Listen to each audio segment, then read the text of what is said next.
तो dear students, आज हम डिस्कस करते हैं स्टाइकियोमेट्री। लेकिन स्टाइकियोमेट्री का ये सेकंड लेक्चर है, दूसरा लेक्चर है। देखिए, स्टाइकियोमेट्री इतनी आसान नहीं है, इसलिए हम धीरे धीरे स्टाइकियोमेट्री स्टार्ट कर रहे हैं। क्लियर है? देखिए, स्टाइकियोमेट्री असल में कैलकुलेशन है और कैलकुलेशन जानने के लिए कुछ बेसिक्स जानना ज़रूरी है। तो स्टाइकियोमेट्री को अच्छी तरह जानने के लिए फर्स्ट ऑफ ऑल हम बढ़ते हैं मॉलिक्यूल कि मॉलिक्यूल असल में क्या चीज़ें होती हैं, जिसे हम इंशाल्लाह स्टाइकियोमेट्री में पढ़ेंगे। आप वीडियो को स्किप ना करें, वीडियो को अपने फ्रेंड्स वगैरह के साथ भी शेयर किया करें और साथ साथ उनको लाइक करें ताकि हमें प्रमोशन भी मिले। और साथ साथ इंशाल्लाह वीडियो के एंड में हम 2-3 MCQ भी करवाएंगे जो इंशाल्लाह इंतहाई ही इम्पोर्टेंट और मुस्बत रोल प्ले करेगी आपके एमडीकेट वगैरह के एग्ज़ाम में।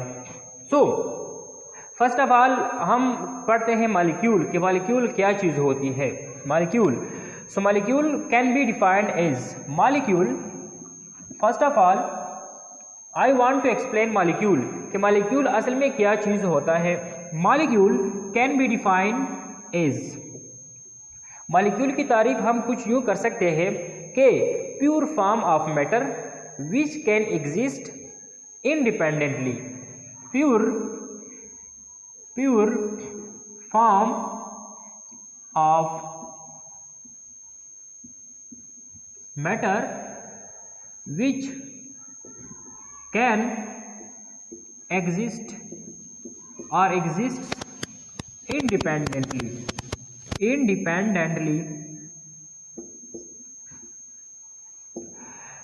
pure form of matter which can exist independently।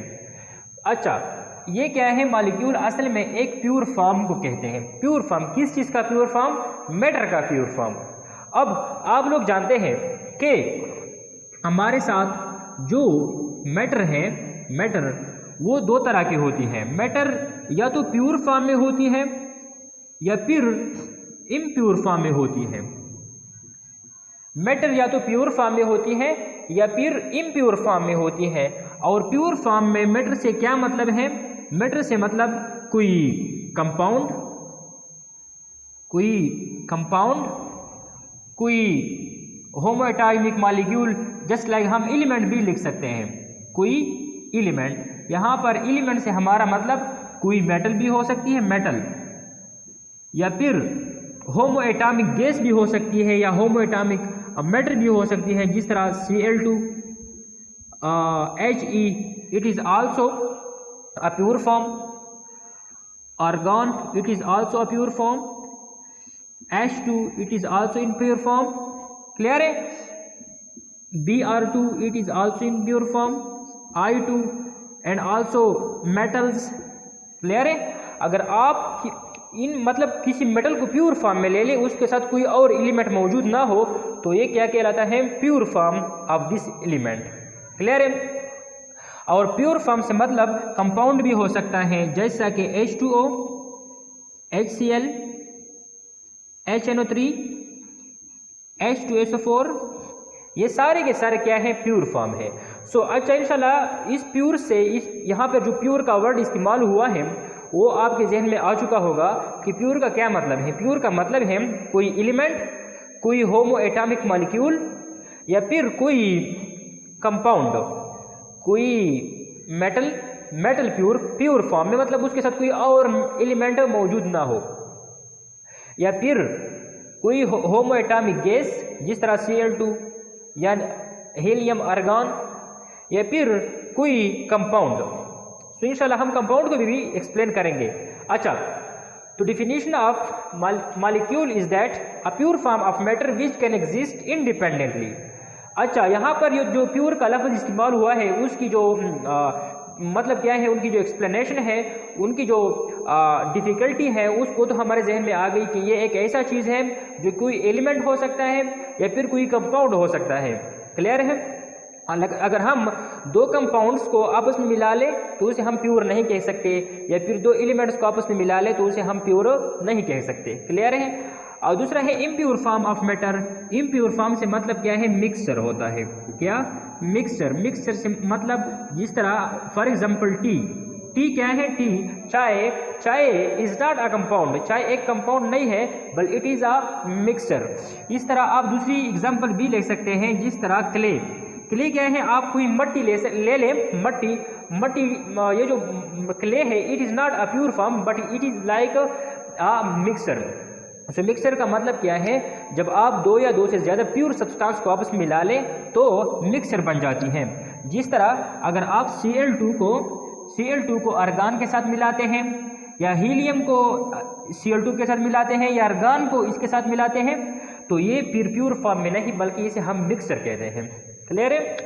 So compound क्या है? का मॉलिक्यूल असल में प्योर फॉर्म ऑफ मैटर होता है जो एग्जिस्ट करता है। यहाँ पर एक वर्ड इस्तेमाल होता है एग्जिस्ट का मतलब होता है पाया जाना मतलब यह है एग्जिस्टेंस का मतलब यही है कि वो हमें इन्वायरमेंट में मिले, वो हमें माहौल में मिले। मतलब यह है, एग्जिस्टेंस का मतलब यही है कि कोई ऐसी चीज़ जिसको हम ऑब्जर्व कर सके, मतलब देख सके। अगर हम देख नहीं सकते मतलब किसी माइक्रोस्कोप वगैरह से, तो हम किसी ना किसी सेंस ऑर्गन से उनकी डिटेक्शन कर सकते हैं। लेट्स सपोज ये क्या है? इसकी डिटेक्शन हम कर सकते हैं क्योंकि हम इसे देख सकते हैं।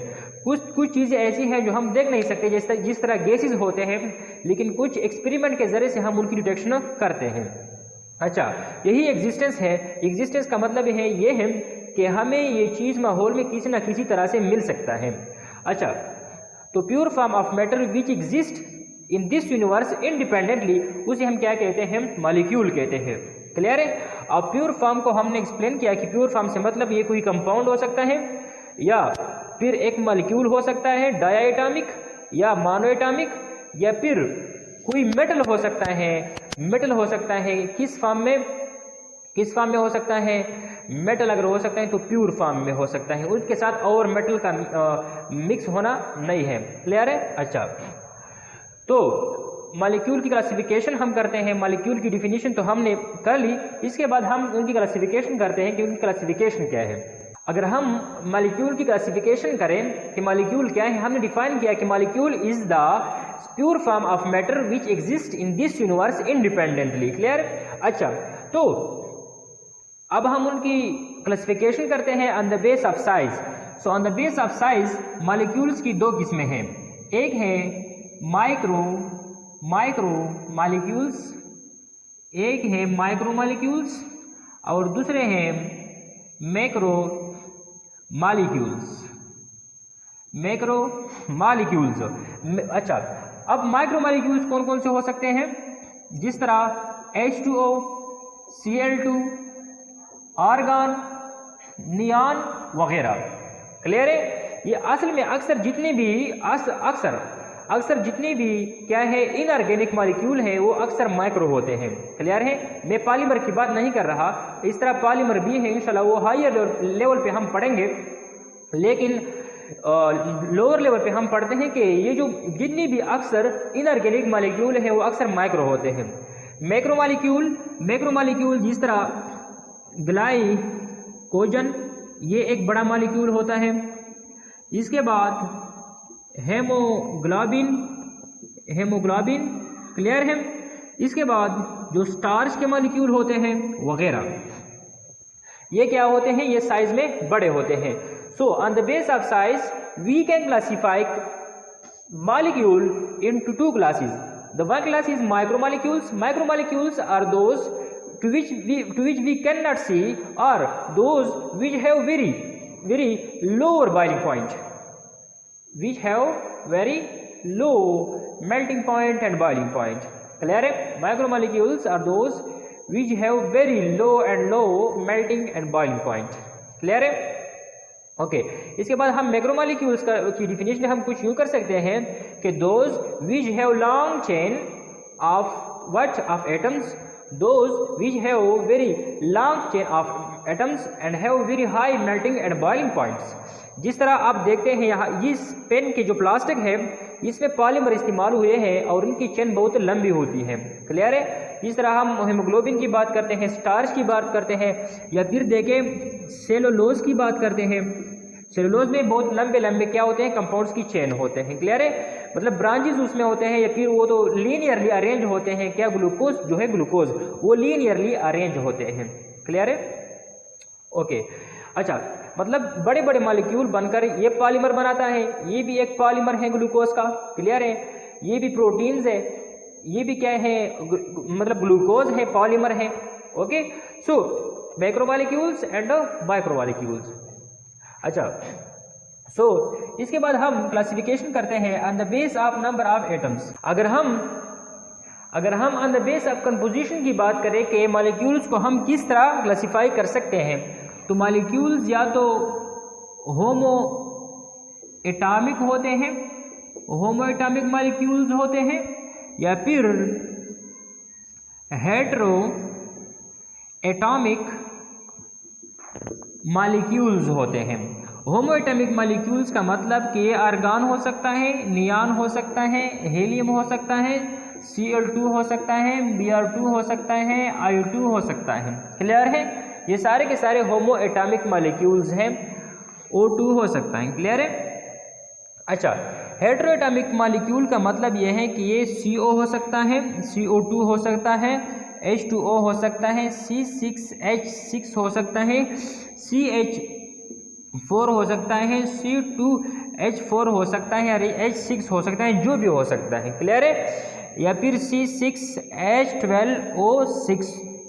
होमो एटॉमिक मॉलिक्यूल्स का मतलब ये है ऐसे मॉलिक्यूल्स जिसमें सारे के सारे एटम्स सेम हो। So on the base of composition we can classify molecule as homo atomic molecules and hetero atomic molecules. Homo atomic molecules are those which have same type of atoms or elements in their structure। अब देखें, ये सारे के सारे देखें, iodine में सारे के सारे एक तरह के, देखें आयोडीन और आयोडीन दोनों एक ही एलिमेंट से ताल्लुक़ रखते हैं। ब्रोमीन और ब्रोमीन एक ही एलिमेंट से ताल्लुक़ रखते हैं, क्लियर है। सो होमो एटॉमिक मॉलिक्यूल वो होते हैं जिनके सारे एटम्स एक ही एलिमेंट से ताल्लुक़ रखे, क्लियर है। और हेटेरो एटॉमिक मॉलिक्यूल्स वो मॉलिक्यूल्स होते हैं जिनके सारे जो एटम्स होते हैं वो एक एलिमेंट से ताल्लुक़ न रखे बल्कि मुख्तलिफ मॉलिक्यूल से ताल्लुक़ रखे।